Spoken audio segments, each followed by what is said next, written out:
I don't know why. Here it comes.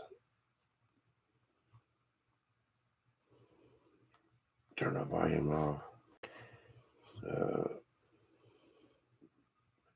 I'm going to set this right here, and maybe you can see chat. It might help you see some chat. Ain't nobody coming in yet. They will be. There's Muskrat. Or Roger. And there's Chunky Cats. And Roger. Finn Seeker. There they come. Maurice. Hey, Maurice. How you doing, buddy? Prayers are up for you and your wife. I'll tell you that in a little bit. Alan, Skip, James Dockery. James, I appreciate the big shout out today on Facebook, my friend. I appreciate that. Hope to get 1,000 before the Catfish Conference. I'd like to be able to go live up there with all y'all guys. Don't forget to hit the thumbs up, guys, and let's start this out right by saying God bless America. God bless each and every one of you and your families. We hold these truths to be self-evident, that all men are created equal. They are endowed by their Creator with certain unalienable rights, that among these are life, liberty, and the pursuit of happiness. And right now, our happiness is chasing Mr. Catfish. And tonight, we got a special guest, a local legend, Mr. Strawberry. How's it going, my friend? Doing well tonight. Guys, throw up the question. This guy's been catfishing for a long time. Got a few trade secrets that he's willing to share. He said he don't have secrets. Everybody's a friend, and everybody will learn a little bit from what we got to talk about. What we got in here? There's Alan Muskrat, Fishing Magician. Oh, wintertime's crazy this year, ain't it? Wintertime been crazy. The water ain't cooled off. It's pretty crazy fishing. One day good, and next day not. But it's all fun. Do you think it's going to mess with the spawn this year? Because, I mean, we still in 50-degree water. I think they'll spawn early. I really do. I really think they'll spawn early.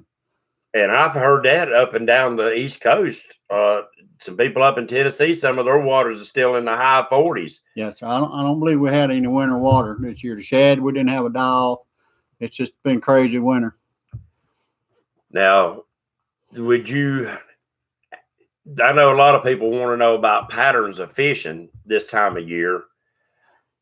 And really, water temperature dictates a lot of that. Water temperature dictates a lot of the patterns. But really, this year with the water temperatures, the fish have seemed to stay shallow to me all winter. They hadn't got out on the river ledge much at all.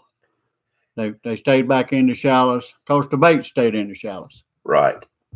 I know the other day when I was up there in the shallows, they was tread fin everywhere and 2 foot of water.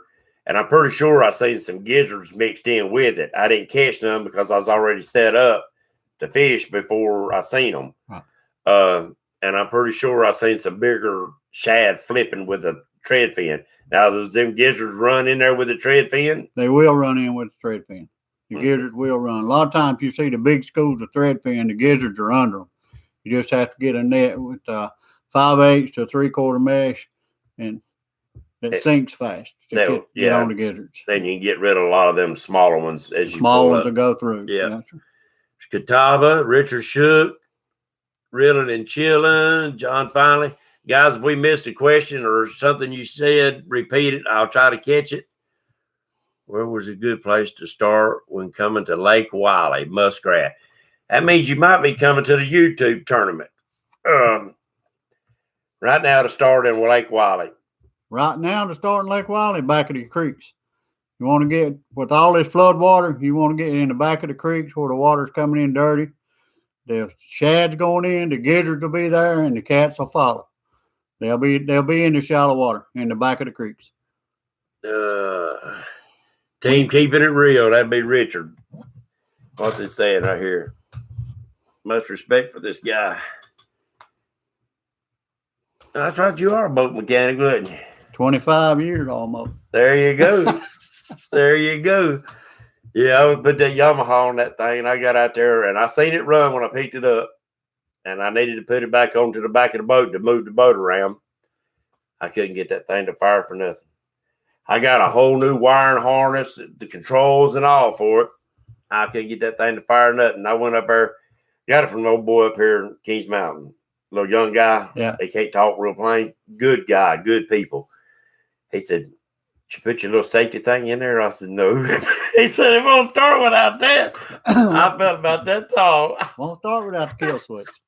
Well, see, somebody must have disconnected the one on Donna's because it'll run whether you got it in or not. Yeah. Been bypassed. And I wasn't even thinking about that because I didn't never use it. I said, "Oh, dang. Come on, stick it in there." She said, "Boom." Now, wintertime bait. Wintertime bait. Wintertime bait. Gizzard shad, white perch, and crappies. I do love crappies. Yeah. And where they're legal now. Yeah. Now where they're legal. Now, North Carolina guys, we can use game fish as long as we count it as part of the creel and use legal limit size. Legal limit size, and it's got to be caught on rod and reel. Right. South Carolina, now that's another story. They love writing some tickets down there on that stuff. They'll do it. I'm like you. I love, I'll use a largemouth bass in a heartbeat, and that hurts a lot of people's feelings in a minute. But I've caught my biggest fish on largemouth simply because I've been thinking, and I'll ask you this question in a minute. I think bait, to me, bait is probably as much or more important than learning to catch that catfish is learning your bait. Amen. You got to learn your bait, what the fish want and what time of year. Right now, February, March, largemouth my favorite. Take a largemouth fillet, about pound and a half, 2 pounds, and don't be afraid, fellas, to throw the head out there. Once you fillet him off, cut his head off, put the whole head out there. Don't be afraid of it. Because they'll eat it. Double hook rig and it's all ready to go. Out there. Yeah. Let's see. When did you first start fishing tournaments?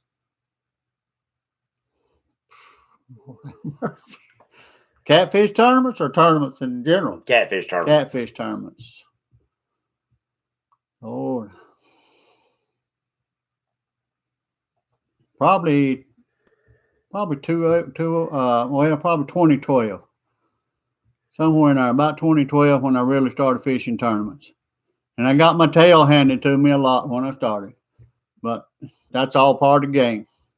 It's about camaraderie, fellowship, and learning. That's why I fish. There you go. I mean, and I think that's a lot of people get caught up in that chasing that money or chasing that win. To me, I feel like if you start, I told a buddy of mine he's just got into bass fishing and he's hog wild. He's actually making custom rods, Elliott rods. Good guy, real good guy. I told him, I said, when you start looking around, you got 15 tackle boxes, 100 rods. I said, take one rod, go down there to the bank, leave your boat at home, and start bank fishing for a couple days just to take you back down to Mother Nature. That's right. But now back to baits. You think that there's, and I mean, I've had some discussions. Jeff's back and forth with it on me. Dieter is, quite a few guys is back and forth. You think that, say, spring, you get spawn time. Flatheads love shallow waters. They love shallow water. They love chasing baits up on them banks. They do. Do you think that if crappie are on the bed spawning, that would be the best bait? I mean, all baits will work if you put it in their face. All baits work if you put it in their face, but you got to feed the catfish what he's looking for. If the crappies are spawning up on your trees and stuff and on the bank, then the flathead's going at crappie. I mean, that's easy. That's just like us. We eat at McDonald's today, but we might want Wendy's tomorrow. So the catfish are the same way. If the crappies are spawning, okay, that's easy feeding. They're right there in the water. All he got to do is slide up and open his mouth. And at the brim, when the crappies get through and the brim go on to bed, he's going to go after brim. Now, that's why I'm glad you brought that up about the brim. I love brim too. I always used it mainly while it was full of channels. Right. Channels love some brim. Channels love some brim. They do. Them little bit old 4-inch brim, they'll wear them rascals out. Well, Now, wintertime, brim congregate, move offshore, yes, and that's a sunfish.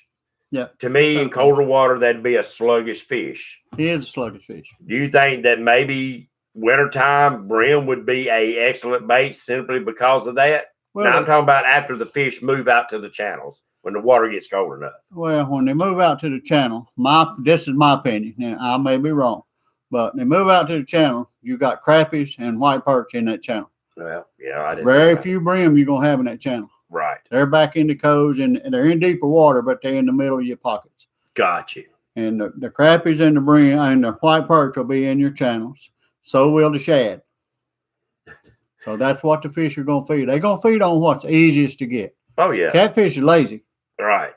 Especially those old lake catfish. They used to have, and you know, past 2 years they've had more current thrown on them than they've had them in 30 years. Yep. Team Wampus Cat, that's my buddy. He said, I'm tired of getting my tail handed to me. Help me, Strawberry, help me. Look me up and we'll go. Yeah. What kind of boat you fishing off of? I fish off a Sea Arc, 2472 Sea Arc. It's one of a kind. I got walk-through windshields on the front. I've got an enclosure on it. I put it together. Sides have been cut down 6 inches, so it's easy to get in and out. Oh, yeah. And that's what I use mostly to tournament fish. I'm putting together a pontoon so I can go to Santee because my flat bottom John boat beats me up on Santee. We used to go out, old boy. He had one of them 18-foot. You remember when the big Johns first come out? Mm-hmm. Then we went to Santee. He had old 30-horse tiller motor on the back. And we had old buddy of ours had old beer gut on him. And we told him, you got to get up front to hold the nose down. He'd cuss us like dogs, man. You can see that old belly. Just boom, boom, boom, boom. Appreciate the thumbs up, Mr. Dockery. Now, I hadn't seen your boat, so I'm asking a little bit about it so you can describe it to the guys in here. Huh? Okay. What kind of rod racks you running on it? I run fish bite. Fish bite. Fish bite. Now, you got a rack across the back of it? Got a rack across the back, hold 8 rods. I got rod holders up the side, 4 up each side. So I can fish 12 rods. Dang right. You pull planer boards in it? I do pull planer boards when I'm drifting. I don't drift a lot, mostly in the winter, but I do pull planer boards. See, a lot of guys, this man says he does drift in the winter. What made you make that choice to drift in the winter? In the wintertime, if the water gets cold, the bait moves to the river channel. When the bait moves to the river channel, then the catfish follow. They'll gang up in that river channel on that bait. So I drift that river channel. I just sway in and out, back and forth across that river channel and have a blast. I don't catch no monster fish. 35 pounds, my biggest drifting, but I catch 15, 20, 30 fish a day. Dang right. That's a good day. It's a good day any day. I have a blast. Any day. I have a blast. Now, what's your biggest blue and your biggest flathead? Because they're going to be asking. My biggest flathead is 47.9, if I remember correctly. My biggest blue 70. Is that the picture I posted up with you on? I think so. I think so. I looked through your pictures. I was trying to find the biggest picture because these guys will be interested to find out. Now, where did the big blue come from?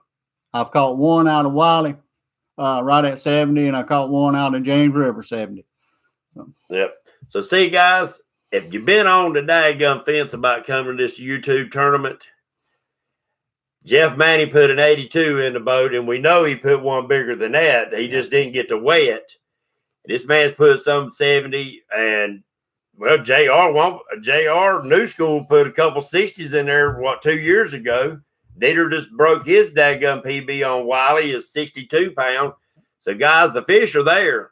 And in April, they could be a lot of people bringing in some 30s and 40s, can't they? Oh, yeah. April's a good month on Wiley. Good month. There'll be some big fish caught in April. I'm hoping every boat at least gets on fish because last January, It was cold, spitting snow, sleet, and freezing rain. We got 2 monster cats, and then, a bunch of others did a bunch of boats, didn't catch nothing. Well, you probably last year in January, Yeah. you were probably fishing out in the river channel when you need to be in the creek. Right. I mean, I didn't fish. I was trying to run back and forth to boats, and me and old boy about froze our tail off. I was trying to get some film of each boat, and we couldn't run but 16 miles an hour. Yeah, about the 3rd boat, I said, we're going back to dock. I'm dying. This thing freezing me to death because you can't get from point A to point B fast. Yeah. Now, with these water temperatures staying up, and I agree, I think we're going to have an early spawn. Do you think that we're going to have some late spawners also? Because I noticed last year, I caught some fish in August that looked like they had just come off the beds. Yeah, I think they spawn at different times. I don't think they all spawn at one time. They can't. Right. I don't believe they can all spawn at one time. They can't get there. And your juvenile fish are going to spawn later anyway. That's my theory now. Makes sense. I may be wrong. Makes sense. Let's see. Biggest flathead was caught while fishing. Daddy Strawberry. That's my daughter. Oh, is it? Carolyn's my daughter. Hey, Carolyn. You done put her on a big fish? Oh, yeah. There you go. Break them in right, don't you? Scotty Hill. Guys. Oh, fish fetish. Oh, there's some fish in there, my friend. There's some fish in there. Lena Harwick is in the house. Let's see. Justin, jump on the boat with him. Okay. Yeah, we've had a couple of people. Kentucky Catman ain't going to be able to make it with us, guys. Let's make sure we keep Kentucky's Jim's mama in your prayers. And Maurice, if you don't mind, keep him in your prayers also. Got some sickness in the family. I'm not going to elaborate on any of that. If he wants to talk to you about it, he can. Would you anchor or drift in muddy water? John Finley. Anchor. Anchor. I'll anchor in muddy water. The fish are, if they're in the muddy water, especially if it's shallow muddy water, they're there for one reason, that's to feed. So they're moving, constantly moving. And I always anchor. Let them come to you. I'll let them come to me. That makes sense.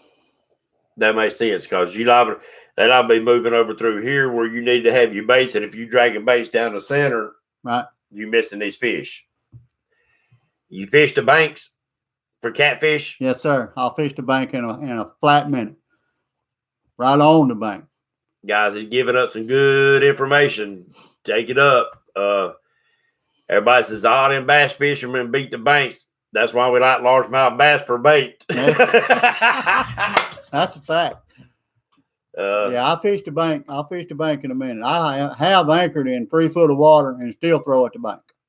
So, catfish, he's not scared of shallow water. Neither am I. No, I seen, what was that last tournament where they went out the next day after all them people's boat got swamped. Guy was talking about they caught them 2 90-pound fish in water so shallow that they actually seen the fins of the fish when they grabbed the baits. Oh, that'd be fun. It'd be fun. Oh, that'd be fun. That'd been one of them times you hope your camera catches that fin going up to it because that would be the ultimate bite right there. It would be. Now, did your big fish come out of shallow water? Your personal best? No. The one on James, yes. The one on Wiley, no, he came out of 40 foot. Okay. January the 1st. That was my New Year's Day fish last year. There you go. My New Year's Day fish this year was a 40-pound flat on the Noose River. Oh, I hear you. I fish every New Year's Day I can get there. That's just a family tradition with me and my brother. So, what, you try to pick a different river or something, lake or something? Well, just where we can get. Normally, we went to Cape Fear River. But since the last hurricane, it got washed out. The catfish are about nigh to none in the Cape Fear. I heard that. On the coast side down Wilmington. Now, on up in Fayetteville, the fishing's still good. But for the last 14 years, we've caught them downtown and carried them to Fayetteville and put them back during the St. Jude's tournament. Oh, okay. And all y'all that can, I'm going to do this. Y'all fish the St. Jude's in Fayetteville coming in May. It helps to fight cancer. They've raised over $1 million to help those kids. Dang right. Fish is put on by Swamp Boys of Fayetteville. Y'all need to come fish it. Look him up, look it up, and if you can't make the trip to come fish it, guys, go on their website, on their page, Facebook page, and if nothing else, at least make a donation to try to help them out. Appreciate that, Strawberry. It means a lot. That's where me and the wife, we don't give a lot to other charities, but St. Jude's. I give to St. Jude's and I give to Shriners. Right, the Shriners. Yeah, I give those two. I definitely believe in. Yeah, I give every time they have that barbecue uptown Kings Mountain too. I get yeah. They do some good. Old Johnny delivering the mail out here. He's a Shriner. And good old people. That boy's laid up. He fell in a hole in his daggum yard and tore his knee all to pieces. I told him, I said, "You're getting too old for that falling down stuff." Yeah. Falling down ain't hard. It's getting up. Hard. Yeah, we don't bounce like we used to either. Now, I got a favorite technique that I learned years ago fishing underneath the old Seven Oaks Bridge. And I was bank fishing, and that's when the white bass was there. We go down there and chase them white bass. Right. And I'm telling you guys, that was fun back then. It was fun. But I'd always put a catfish rod out, and I know that I kept getting hung up, and it was the old bridge and stuff down there, the pilings and stuff, the rock and jump. So I started free lining. Do you ever do any free lining? Don't tell all the secrets now. Okay. I like to free line in May. Last April and May, I love to free line under a bridge, especially big gizzards. Right.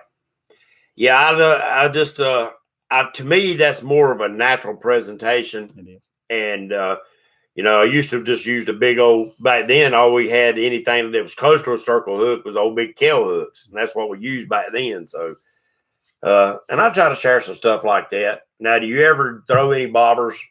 Yeah, I'll throw bobbers. I fish balloons. I fish bobbers. Yeah. I'll do. Especially if I got any wind or current.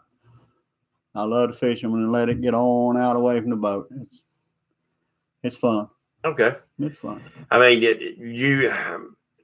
I guess what I'm asking, when you setting them bobbers out, are you letting that bait down there towards the bottom, or if you're marking suspended fish, will you bobber fish them? If I mark suspended fish, I will bobber fish them. I use bobber stops and fish them. And I do fish a lot of it, even if I anchor, especially if I'm anchoring in deep water. I'll fish suspended baits. Gotcha. Always, even if I don't mark suspended fish, I will fish suspended baits. Gotcha. That's something, I see a lot of people, when they anchor up fishing, they got all these rods out way away from the boat, and they never put no straight down rods. I thought, why? You got a piece of structure over top of their head. That's right. I'm going to put at least one or two rods straight down. Usually that's in big old hand-sized baits I throw in straight down. I think Combat Cat had a hook size. Size you favor, and when do you adjust the size of your bait? I throw a 9/0 Charlie Brown hook, regardless where I'm fishing, and my bait size depends on where I'm fishing and what I'm fishing for. I normally throw small baits and large baits together. My favorite bait, if I'm out on the lake, is live or a perch head. I do love heads.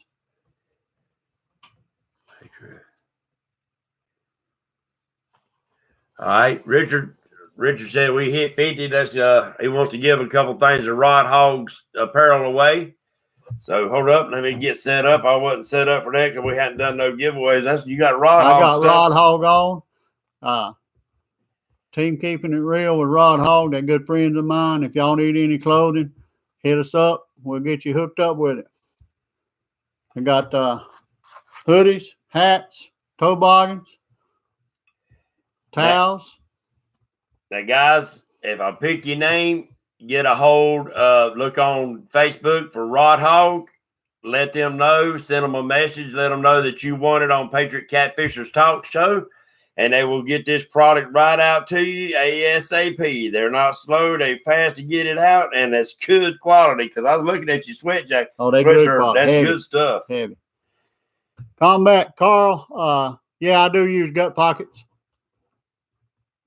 And I'll a lot of times I'll fillet my perch off on one side or my bait, and then I'll stake it and use the other half on steak. But I do use gut pockets at certain times of year. I like them. Running late fishing. I think he lives over in Kings Mountain. He joined us on a tournament last year.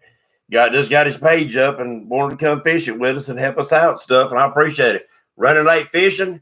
Either get a hold of Richard or go straight to Rod Hogg's website and page. Let them know that you want it on here. Give them your real name and your YouTube name, so they'll know who it is in case they call me and want to verify something. Which no people do it, but congratulations! Appreciate you coming on and giving support to our show.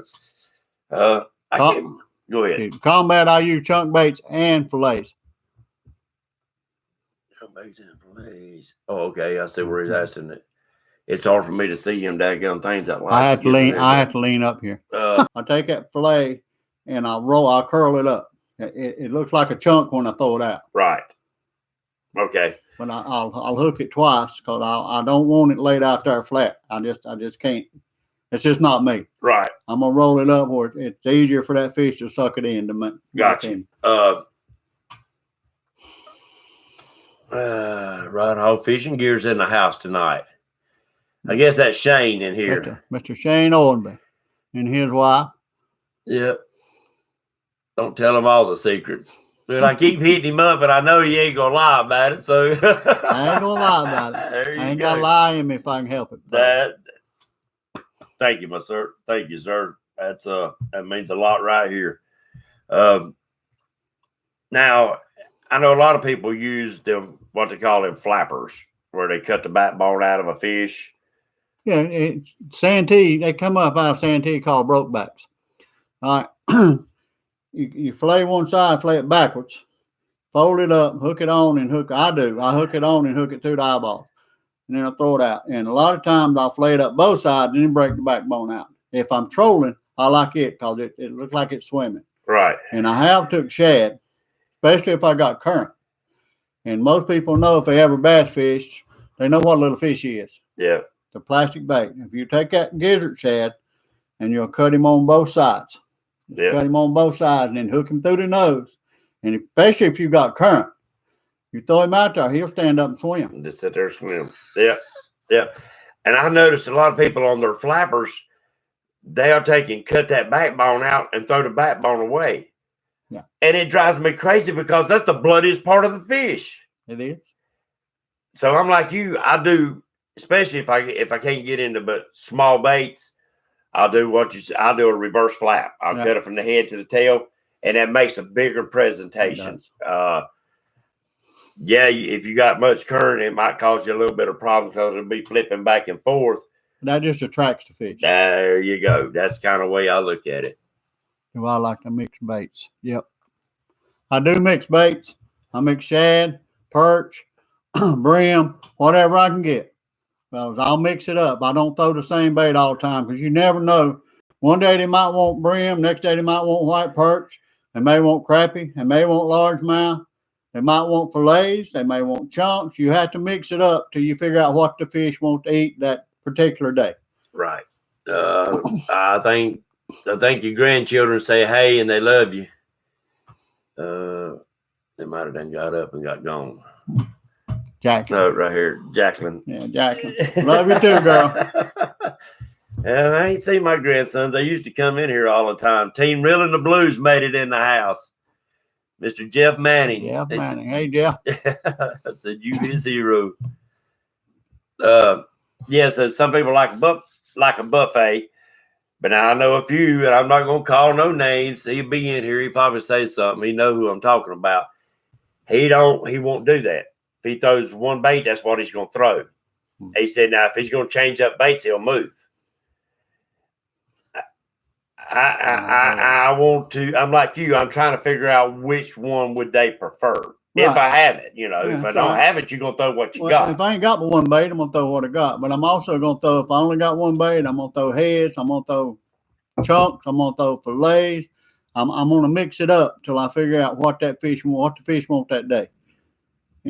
I mean, you got to mix it up, fellas. Oh, I've seen times where they take a fillet and won't touch a head. That's right. And then I've seen it the other way around. I have too. I've seen days they wouldn't take nothing but live bait. Yep. So now on your live bait, do you float any of your live baits? Free line? Yeah, well, float them under Float a them float. under, yeah. Like- I have. Like we used to throw them old big bass meadows and farm Yep. ponds for bass. Oh, that's where I have floated them under corks.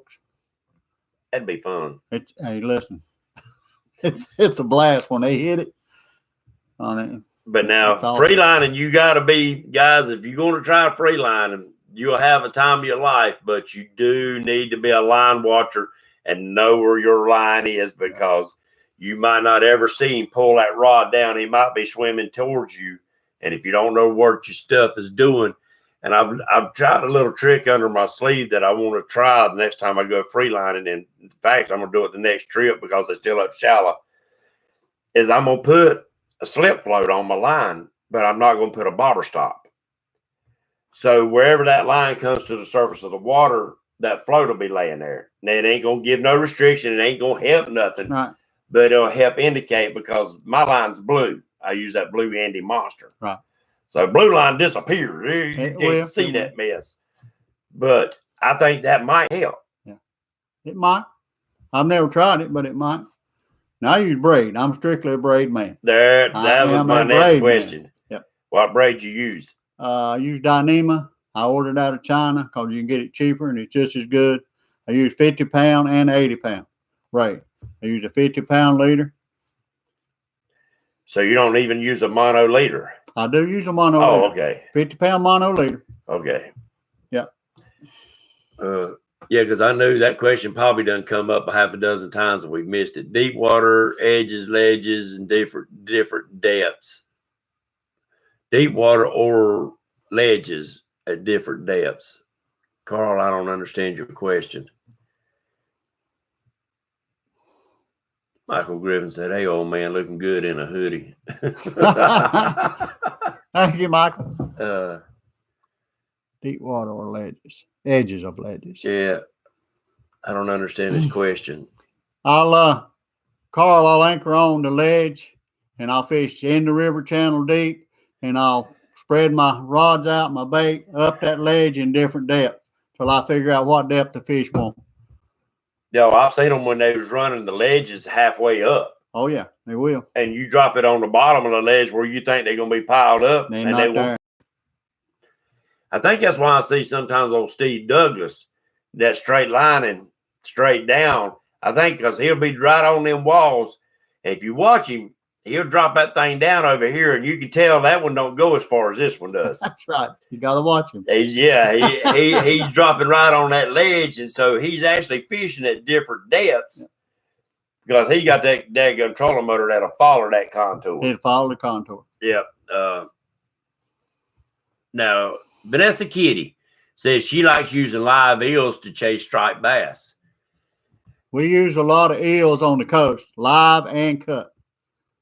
On the coast, when I fish the Neuse River, the Cape Fear, down in that area, we use a lot of American eels, a lot. And the blue cats love them. They love them in Santee. Now, years ago, you remember when Ty Carroll used to have their place up in Seven Oaks? I do. Fished a lot down there. Used to catch a lot of eel up in there. Yep. So that tell me eel might be a good bait on Wiley. Not worth a dime. Not worth a dime? I tried it. I've anchored with it. I've drug it. And I've caught channel cats. That's all I've caught. I ain't saying it won't work. Right. There's still eel in Wiley. Right. Somebody will catch one once in a while, but not like they used to. Not like they used to. And Flatheads put a whooping on them, didn't they? They did put a whooping on them. I figured they did. Have you caught any white bass since the white person's been in there? Not a one. Man. And me and somebody was talking the other day. We was talking about all the white bass. He's got a buddy of mine, Justin, Wampus Cat. He got a buddy that was telling him about the stories of the white bass down there. Them big 2 and 2.5 pound white bass. I said, them days are gone, guys. They're gone, been gone. Man, we used to. I've seen them school 1 acre and 2 acres at the wide, but not anymore. We used to go down there to the hot hole back when the steam plant used to produce in the wintertime. Daggone water freezing on your rods, and then white bass just turning the water foamy. That's right. And, we used to catch catfish up in there during that time. Lee Hoffman's in the house. Let's see. I'm trying to see if there's any more questions. Guys, I'm sorry if we missed any of your questions. Down on the mouth of the Connecticut River. Where the eagles. Oh, I'll carry you. You ain't caught a white bass in there forever either. I just wonder if it's any being caught with a white perch and you just don't really pay attention. Oh, I paid attention. I love white bass. My favorite used to be going Lake James white bass fishing, but they're not in there anymore either. Really? White perch has got them wiped out. That's a crazy thing. Eel fishing downtown Wilmington is very good. Jack Parker, yeah. Yep. Now, April, since the tournament's coming up in April, you got any little tips that you can throw out to some of these guys? Most of them's coming from out of town. Right. A lot of them's never even been on Wiley. You just had in April. You're gonna have to. We put out a South Point boat landing. But then out South Point, you got to check your water temperature, see what it's got up to, and a lot of your fish, if the water temperature's right, they're gonna probably start to spawn. So you're gonna have to find some banks with holes and rock, and you just have to check. Holler at James or holler at me, and we'll give you a heads up where the fish is at. Oh yeah, and I mean that's what that tournament's all about. It's we want everybody to catch fish, guys. So don't think you're gonna come down here and get skunked. We're gonna try our dangest to make sure that does not happen. We're gonna make sure me and Richard and a couple of us are gonna go out. Might get on Strawberry Head, but get enough bait. So when these guys come in, they ain't gonna have to worry about chasing bait. They can get bait, go fishing, and have fun. I'll help all I can. Anybody wants to come in early and give me a shout, maybe we can go out one day and look around. There you go. I think quite a few of us is wanting to do that. I think we're going to have quite a few from the honor guard that's wanting to fish with us this year. Because last year it was too cold. Them old men said they'd freeze to death out there. Plus, they ended up having a late-minute funeral the day of. So, what's your favorite weather to fish in? All of it. There you go. Oh, that's come from Ken. You know Ken. Kennemer, Tracy and Ken, lightning bug guys. Yeah, lightning bug. But Ken. I fish in all of it. Wintertime's my favorite though. I like winter fishing the best. Yeah, less boat traffic too. Less boat traffic. A lot less boat traffic. I fished last Thursday and all that storm. Look at me like I'm crazy because I am. But I put in last Thursday at South Point and fished all day in that storm. I come off the water at 5 o'clock. Dang right. Dang right. Had a blast. Well, I can't say you didn't because I fished down there off the bank last year when that hurricane come up through these areas. I was on the bank putting fish on the bank. Jeff Manning went out. Lee Hoffman was out. Them guys come in soaking wet like a dog, except Jeff, but he got wet going out, But does it seem like, I know a lot of people pay attention to moon phases, pay attention to the almanacs and stuff like that. Do you give that much thought? I don't. I just go fishing when I got a chance to fish. I don't pay attention to the moon. I don't pay attention to the almanac. I just go fishing. There you go, guys. To me, that's the best advice you can give anybody. Just go fishing. Dustin, you will need a North Carolina license. Yes. If you come fish your turn on Wiley, if you fish in North Carolina, our lake is split, north and south. But if you go in North Carolina, you will need a license. Like I said, his dad's fishing with him this year. He's a Vietnam veteran. I appreciate that. Yeah, if you coming out of South Point boat landing, you can go to the right down through there to the South Fork, the first big creek on the right. But if you go much further down there, you better stay left on the river. Hug that bank because right in there it comes out and then it shoots down that river, down that lake. And it can get touchy. You might cross back and forth across through there. And if you think you want to fish south, make sure you have both licenses. We do not have a reciprocal license on them. Them two states just can't get together for some reason. So you really, you think, I know you don't pay no attention to it. You just go fish. But I think sometimes that the drop, like when a front's pushing in and you got that drop of that barometer pressure. Yeah. Now, I do pay the barometer attention. I do pay the barometer. And if the barometer's falling and there's light pressure on the water, the fish are feeding more. I'm a firm believer in that. If you got high pressure, it's going to be a slow day. Like them bluebird days. Yep. Bluebird days is high pressure. High pressure, it's going to be a slow day. Yeah. The fish will feed more at low pressure. So days like that, you're going to be on the water anyway fishing. Do you prefer to drag baits then? No, I'll still anchor. Most of the time I anchor. Like I say, in wintertime when the fish get in the river channel, I will drift. Okay. But other than that, I anchor. Now, I guess when I got back into it, what I'm asking, I got, my brain just went crazy. How much do you think that a lot of our techniques and the way that we chase catfish really comes back to the old myths and legends? I think it come back a lot. I mean, it's just, even when I grew up with fishing channel cats on Wiley, you still basically did the same thing. You went shallow, you went deep, according to the year, according to the bait, and chasing the big fish. Catfish is a catfish to me.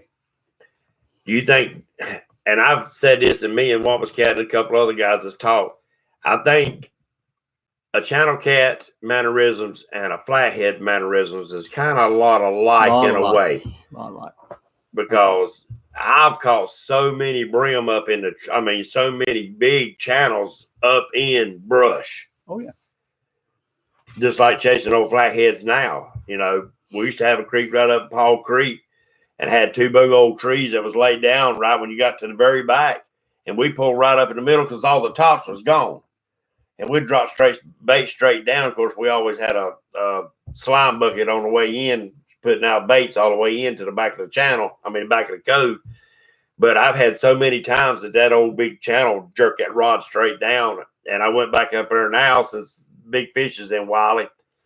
Them old trees are gone. Mm-hmm. And if you probably remember it, I think I'm almost sure it's Paul Creek, but it might be the one right up from the steam plant. But when you come around, get to the back of that cove, the old man had two cane poles that all out there year round off the end of his dock sticking up in the air. I think that's Paul Creek. I think it is. It was Paul Creek. Dang, for years. You come back around there once on that old cane pole just boom. Do you still get excited going after them old brim with a little old bobber? I do. I'm gonna be honest with y'all fellas. I got me a ticket last year for catching brim. I was fishing the Cape Fear River, and unbeknownst to me, you're only allowed 30 brim east of 95. And me and my partner had 62 in the boat. It cost me $181 for 2 brim over.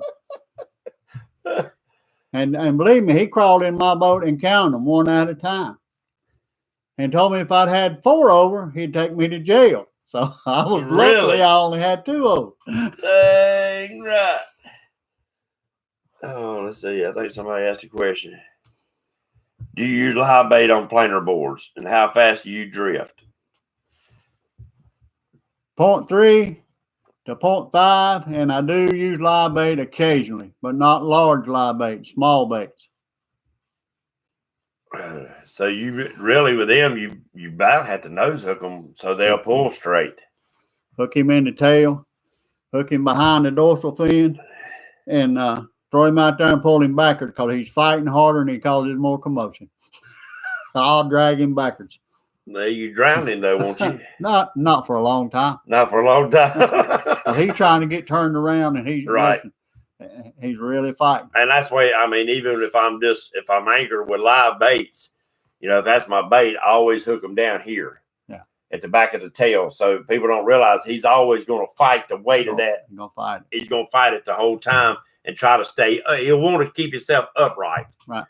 Flint Hill Catfish is in the house. That old Ryson catches he got that one big old 70-pound down below the Lake Wiley Dam on the Catawba. Yeah. Catawba's had fish in it for a long time. But it's rocky. You got to watch it. It's rocky. Yeah. You got to. That's where I think a Kentucky rig with a real light line dropping to your sinker is the way to go. Yeah. So you can break that rascal off. We used to use spark plugs down there when you used to walk almost to the dam, backside of the dam. Oh yeah. Because I've seen them things about the time it hit the bottom, that rascal will take off, and you got to be on your toes then. You got to be on your toes. You got to be on your toes. Do you still do any bait fishing? Do I do any bank fishing? I haven't in years. No. We had to get together. I got a couple spots I'd like to just go set up on the bank, keep back, make some little fire up some hot dogs, and just keep back and enjoy the day sitting on the bank like we used to do as kids with our grandpas. Yeah. I think that's, I think a lot of us miss that. We get our boats, and I still love it. I got stands. I still love bank fishing as much as I do my boat fishing. I think boat fishing is a little more convenient. You ain't got to carry everything. But to me, it just gives you time to reminisce. You ain't fighting the boat or nothing like that. You sit back and tell stories and lies. Good story. Waiting on you, a good story. What kind of story? What we want now? Fishing story? Yeah. Lord, I don't know what you have to start telling you a story now. Well, now I took my niece up to South Fork River, her and her boyfriend and little boy, and the man caught an 18-pound blue. We weighed him, and he started ragging his son, ragging him. Oh, I've caught bigger fish than you. I've caught bigger fish than you. So I set up on a big fish hole that I've caught a lot of fish. Put the boy bait out. We sat there, and the rod went down, and I called the boy, 11 years old. I called him. I said, son, come get this rod. We put the fish in the boat, and listen, he gave his daddy a fit, 38 pounds. He gave his daddy a fit. Now, I remember that, and that little old boy is still excited. He'll call me now.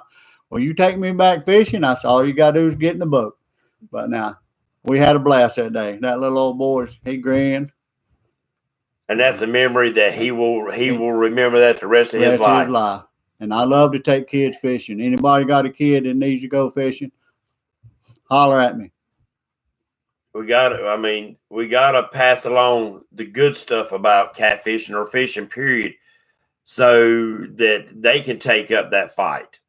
We got lucky that Dieter and Jeff and Mac and all them got some regulations changed here in North Carolina. But there's a lot of other states out there where y'all guys are that give your voice, you put your voice out there, let it be known that you don't like the raping of our waters. I've seen where I think Kentucky just got some changes done. Now I don't know how much they got done, but their lakes was getting ripped bad.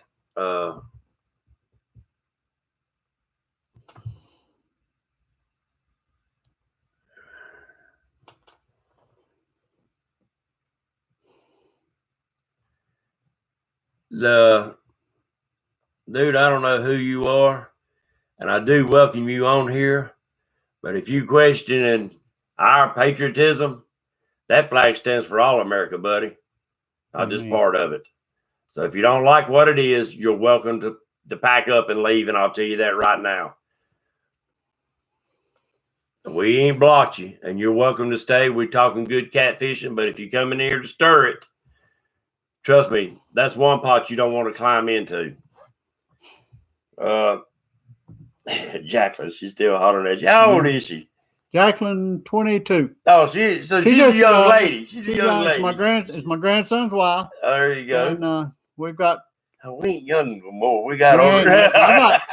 Listen, I got 4 great grandbabies and one on the way. Oh, I ain't ready for the great grandkids.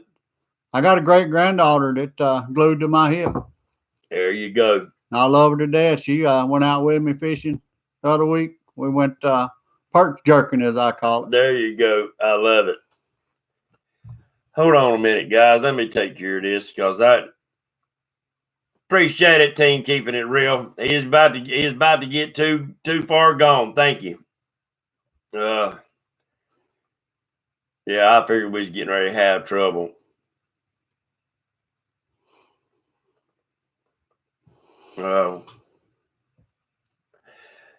Sorry about that. Trolls kind of get under my skin. I shouldn't let them, but they do.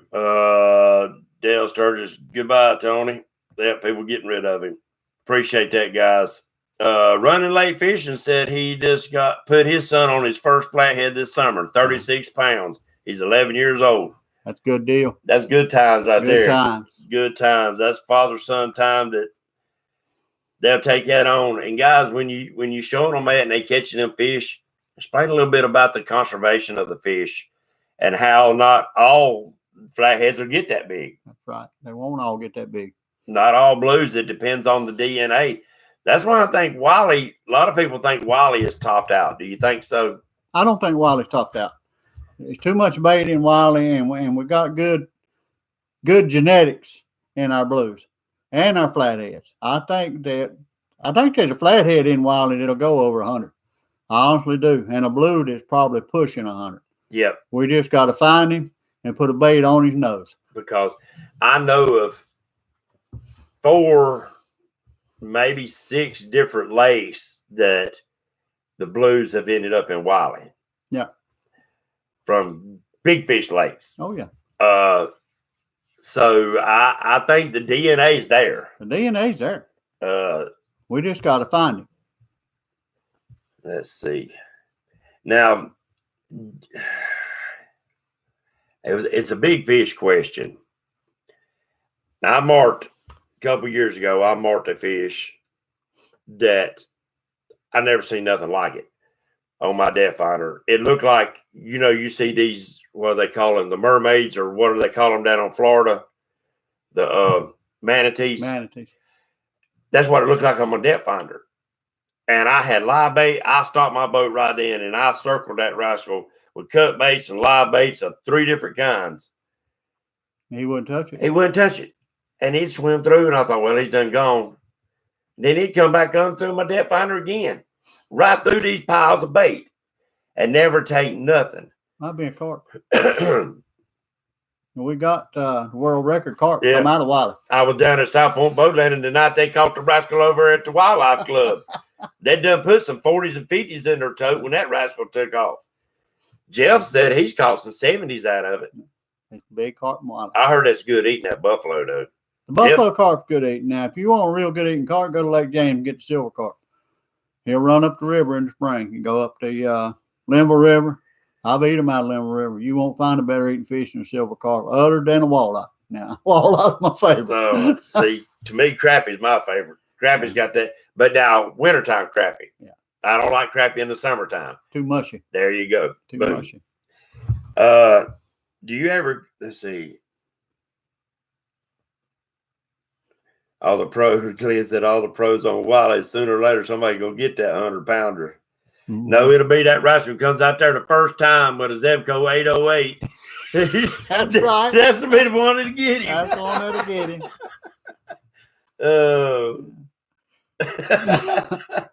Now, let's talk a little bit about bait. And do you keep any bait? You got a bait tank, or? I do not have a bait tank. I have tried to set up one. I haven't got it set up yet. Shane Oldby, a rod hog, has offered me a bait tank. I just hadn't got it home yet to get it set up, but where I can keep bait. But normally I catch my bait as I go.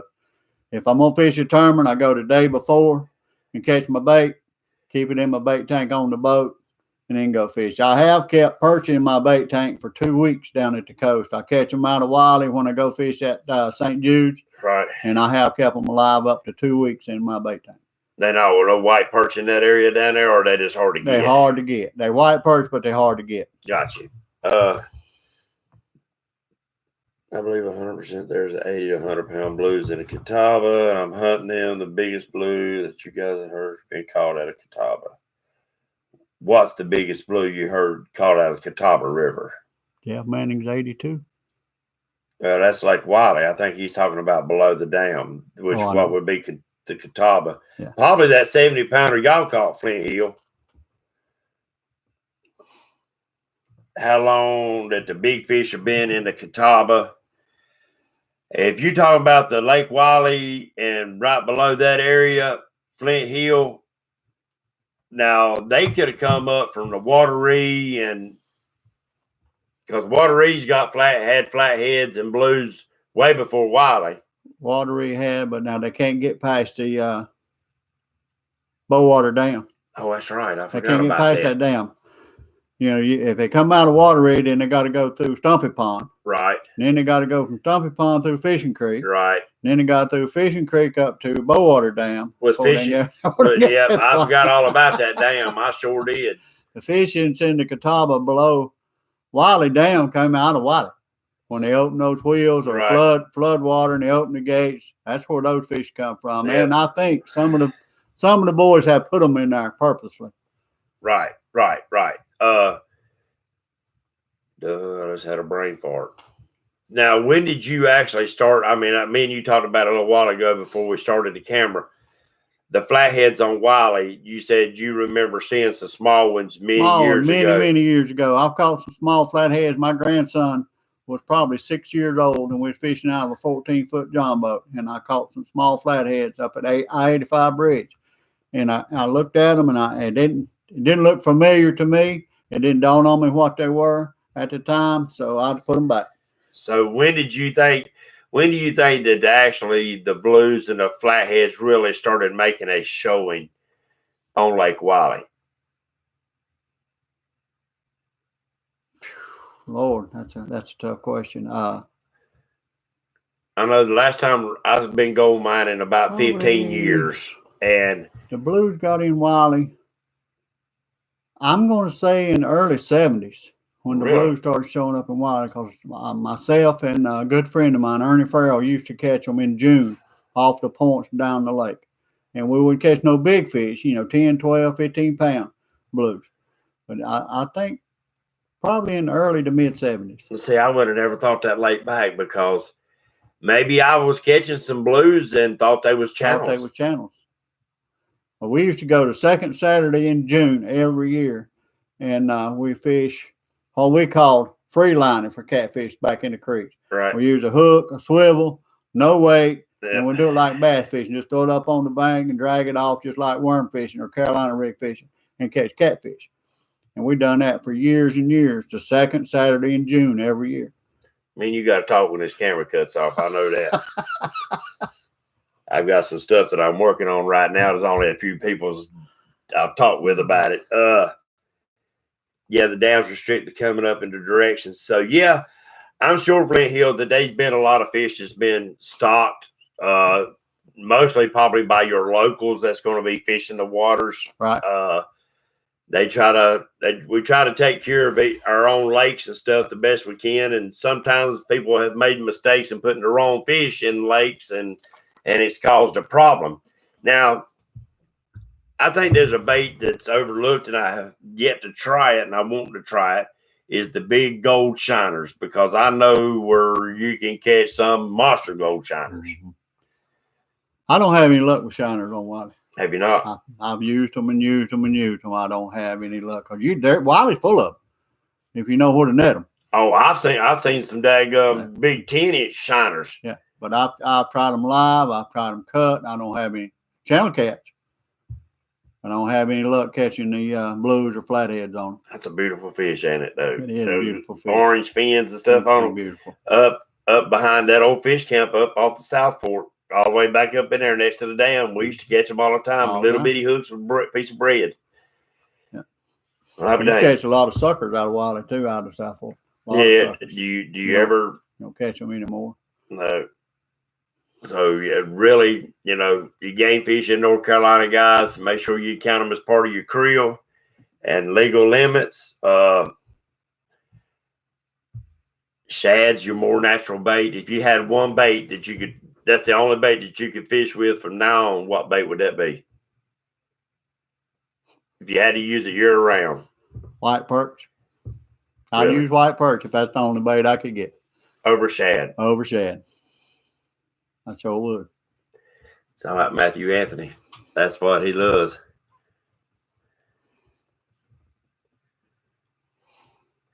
I hear you. Well, sorry about that. Guys, can you hear us all right through it? I got a new microphone. I meant to ask you earlier about it.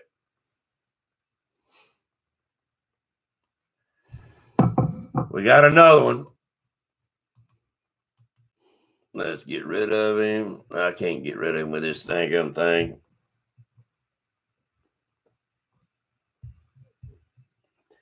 Let's see. There it is. We got it right here, but it ain't showing up here. I don't know how they doing that. Oh, excuse me, guys. We got a troll in here, and it's another one that y'all can't see, but I'm seeing. Remove. Gotcha. One of them out of the foreigners in here trying to mess with us. But, you know, I heard a lot of people pick shad over perch and stuff like that. Why would you pick the perch over that? Is it the numbers? They're more abundant and they're easier to get. That's me. I mean, I like shad. Don't get me wrong. And my biggest flathead, come on, shad. Come on, live gizzard shad out of Wiley. And in September, when the big gizzards are easy to get, I love to get the bait tank full of big gizzards and go set up and free line and anchor down in the river channel and catch big flathead. There you go. I mean, the reason I asked, I was kind of leading up to another question that I've got numerous of answers for. Was that, do you think that we choose baits that is convenient for us? Definitely. Or what? Definitely. What the fish might want? No, well, we choose bait mostly convenient for us, I think. I mean, you know, if all you're going to fish is shad, then you better be a good netter. I'm not. I got bad shoulders. I do throw an 8-foot net, but I can't throw it repeatedly. Right. And it's easier for me to catch the perch. I can catch them from one end of this lake to the other, winter or summer. I have a hard time in muddy water because perch don't like muddy water. No. But if I can't catch the perch in muddy water, then I'll try to target crappies because they will bite and fish North Carolina. Right. Or largemouth. Now, I catch largemouth in muddy water. But I think we use the bait that's most convenient to us. And I think the blues have got used to eating the perch because they're about as abundant as the shad.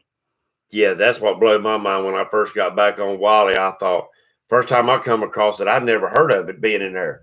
And I said, what is that on my graph? Mm-hmm. It was crazy. It just filled up my graph full of stuff. And then, you know, I got to watching some of these videos and some of these other guys that said it's white perch. I thought, when did white perch get into Wiley? North Carolina put them in. They, according to the biologists, they made a mistake. They were supposed to be restocking white bass. I call bullshit, but yeah. They still coming in here. They finally able to see it. Appreciate that, Justin. Golly. Got some trolls coming in, guys, but we about to the end of the show. You got anybody you want to holler out or give a shout out? Or well, if my brothers are on here, Randy down at the coast, Zach Parker, my great granddaughter, Miss Amora. If you're watching Pawpaw, hey baby, I'll catch you in a little while. Any little last minute details you want to throw at them? No, not really, fellas. If y'all need any help, get a hold of James. I'll help you any way I can. I don't really have any secrets. And to me, it's all about learning, friendship, and camaraderie. If I can help any of you in any way, I'll do it. That's what it's all about, is sharing the love, guys. Don't forget that we got a lot of new people, a lot of new fishermen that come in here. I want to thank each and every one of you for coming in here in the chat. I hope we can keep it entertaining for you. I hope you can learn a little bit, whether you're an experienced legend like Mr. Strawberry here or somebody new like myself really getting into it. I hope we can share enough information that each and every one of you can learn a little bit. And make sure you pass that knowledge on. There's kids out there, there's people out there every day wanting to pick it up. And they don't want to compete against you. They just want to compete against themselves. With that being said, Strawberry, I thank you for coming in the house, my friend. Enjoyed it. And we'll definitely do it again. We'll do it. With that being said, God bless America, guys. God bless you and your families. Y'all have a safe night. If you're on the water, be safe out there. Make sure you take precautions because your families want to see you come home. you ain't got families, your dog wants to see you come home. Good night, guys.